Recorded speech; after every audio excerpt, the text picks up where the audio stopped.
This is the story of a space scientist, a mathematician, a physicist, a pioneer. In May of 2015, graduating students at West Virginia State University reflected on a trail that had been blazed for them by one of the university's most accomplished alumni. NASA and West Virginia State have something very important in common. Our legacies are woven together by a remarkable pioneering American by the name of Katherine Johnson.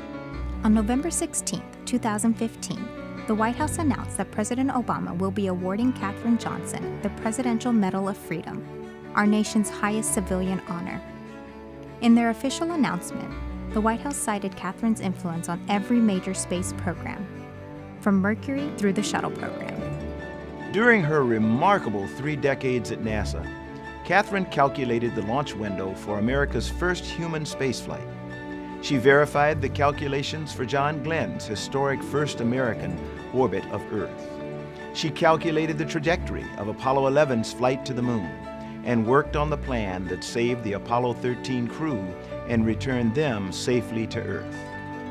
A native of White Sulphur Springs, West Virginia, Katherine's intelligence always outpaced her age. As a young child, she used to follow her older brother to the 2-room building where he went to school. Her brother's teacher was amazed at her ability to read at such a young age and invited her to attend summer school. Thus began a remarkable path of learning and discovery. I was always around people who were learning something. I liked to learn. You learn if you want to, so you've got to want to learn. Katherine enrolled in high school at the age of only 10 years old. She would often walk home with her principal after school, and he'd point to the constellations of the stars in the sky. Katherine never stopped looking upward or reaching for new heights. Even in the face of personal adversity, Katherine was determined to follow her dreams. In 1953, these dreams brought her to NASA's Langley Research Center. Originally, Katherine was hired to join a team that was nicknamed Computers Who Wear Skirts. But when the opportunity came to help out the all-male flight research team on what was supposed to be a temporary basis, she seized it. And so impressed her male colleagues, they chose not to send her back. She would stay at Langley and with NASA until her retirement in 1986.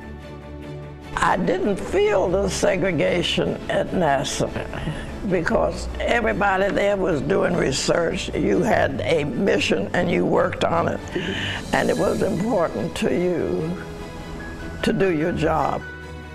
Katherine Johnson helped write the first textbook on space, and today she continues to rewrite history through an enduring impact she has had on space science, civil rights, and gender equality. When Katherine Johnson's mother warned her that she was moving to Virginia during a tough time in American history for Black women and men, she responded, "Well, tell them I'm coming." She helped lay the groundwork for our journey to Mars, so future generations of explorers will also be able to say, "Tell them I'm coming."